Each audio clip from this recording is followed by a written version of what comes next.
Bonjour et bienvenue au quart d'heure sexo. Aujourd'hui, nous allons parler de pornographie et des impacts que celle-ci a sur la sexualité. Et oui, la pornographie, si facile d'accès, peut, à long terme, nous éloigner de la vraie sexualité. La pornographie n'est pas le reflet de la sexualité, c'est important de le souligner. Cela reste un jeu d'acteur, et qui dit acteur avec un texte, avec une façon de faire qui s'éloigne vraiment de la sexualité de couple que l'on peut vivre au quotidien.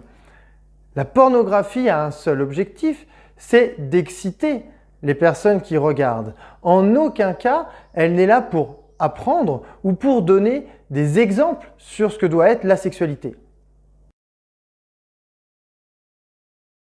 Eh bien non, tout est scénarisé dans la pornographie. Prenons par exemple la durée des scènes. Vous avez plusieurs caméras qui vont filmer les acteurs et par exemple sur une scène où il va y avoir 2 minutes, avec les différents angles de la caméra, ces 2 minutes vont être mis bout à bout et vous allez avoir une scène qui va vous sembler durer 15-20 minutes.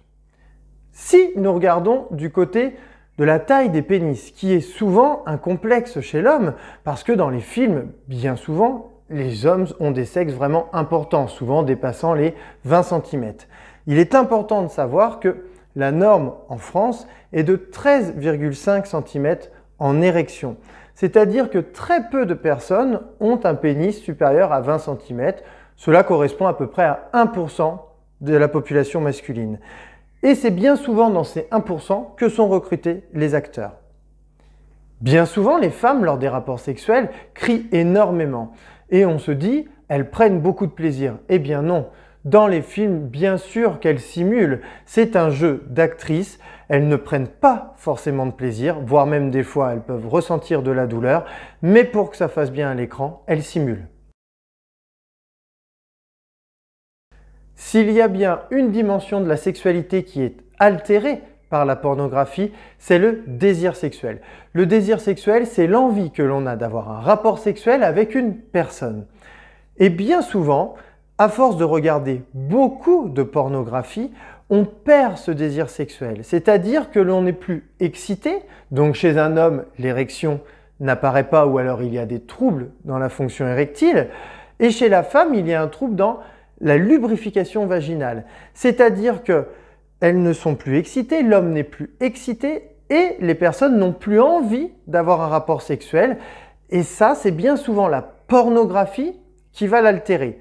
Pourquoi? C'est très très simple. La pornographie va détruire l'imaginaire érotique, c'est-à-dire les fantasmes. Et si nous n'avons plus de fantasmatique, nous n'avons plus envie de sexualité. La pornographie peut impacter la sexualité de la femme. Dans un premier temps, il y a les croyances de la vraie sexualité, c'est-à-dire une femme qui regarde la pornographie va se dire « Ah, il faut que je crie, il faut faire telle ou telle pratique ». Et qu'est-ce qui va se passer? Il va y avoir ce qu'on appelle une angoisse de performance. La femme va se mettre la pression pour répondre à ce que doit être la sexualité qui est véhiculée par la pornographie. Du coup, elle peut avoir une sexualité qui n'est pas du tout épanouissante.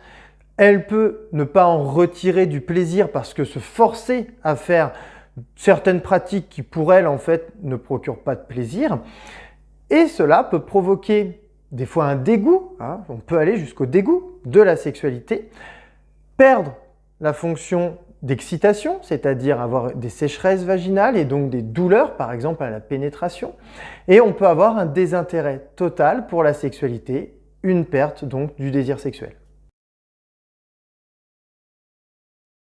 Il est fréquent, et on le voit même chez un public jeune, c'est-à-dire des jeunes garçons de 18, 20, 25 ans, qui rencontrent des difficultés dans leur sexualité. Pourquoi? Ils consomment beaucoup de pornographie. La pornographie met en avant des hommes avec souvent un pénis très gros et du coup ils peuvent rencontrer des complexes face à la taille de leur propre pénis.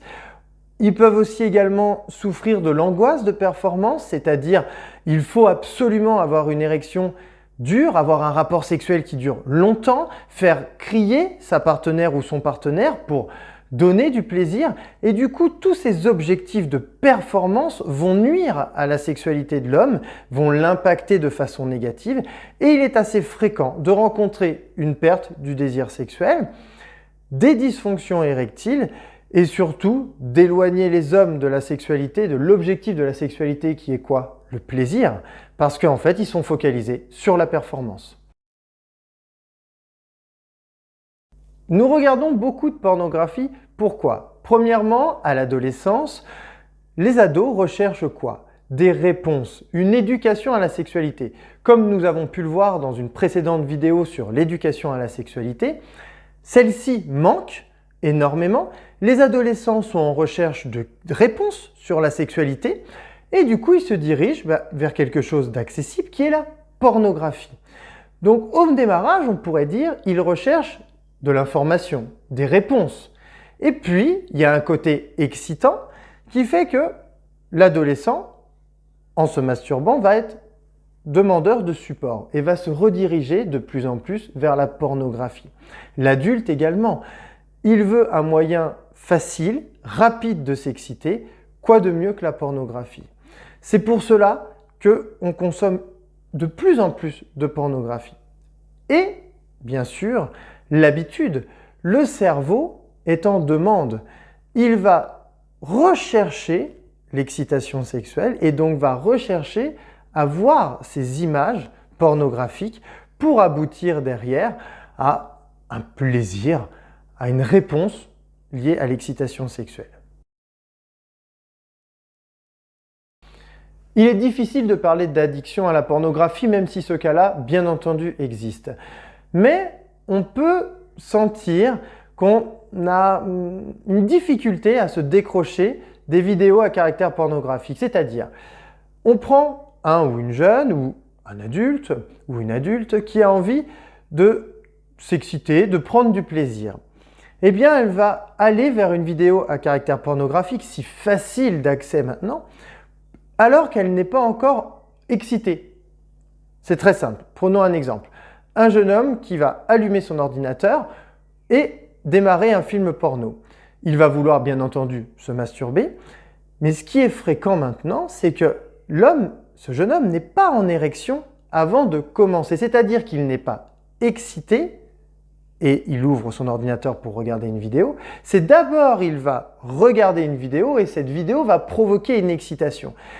Et c'est là le problème, c'est-à-dire que le cerveau est en demande de visionner ces vidéos à caractère pornographique.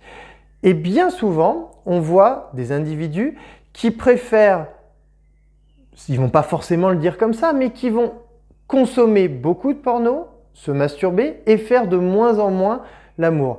En fait, ils vont être attirés de plus en plus par des vidéos et non plus vers la vraie sexualité.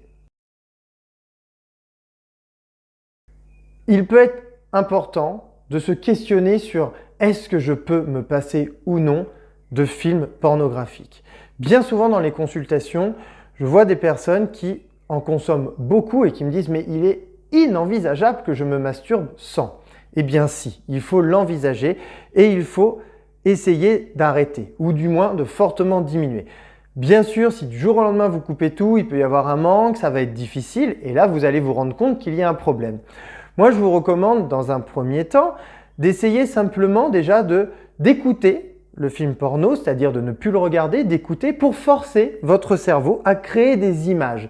Parce que je vous ai dit tout à l'heure, le porno va détruire le désir sexuel, c'est-à-dire va détruire la fantasmatique. Il va falloir la recréer pour reprendre de nouveau du plaisir sans les films pornographiques. Donc dans un premier temps, simplement écouter. Dans un second temps, d'essayer de se masturber sans support, avec des fantasmes, des souvenirs, une création que vous voulez faire. Tout est possible dans la tête. Mais il va falloir essayer tranquillement de diminuer le nombre de pornos. Mais par contre, ne diminuez pas forcément votre pratique masturbatoire ou sexuelle. Et essayez peut-être les jeux à deux, la masturbation en couple, qui va permettre de stimuler votre désir sexuel, votre fantasmatique. Merci d'avoir suivi le quart d'heure sexo. Pour toute question sur la pornographie et comment s'en libérer, et pour d'autres sujets que vous aimeriez me voir aborder, n'hésitez pas à m'envoyer un mail à l'adresse ci-dessous. N'oubliez pas de vous abonner à cette chaîne, de liker la vidéo et si vous voulez plus d'informations sur la pornographie et les moyens de s'en libérer, une consoeur, Malvina Chabilan, a écrit cet ouvrage que je vous recommande fortement. Merci et à bientôt!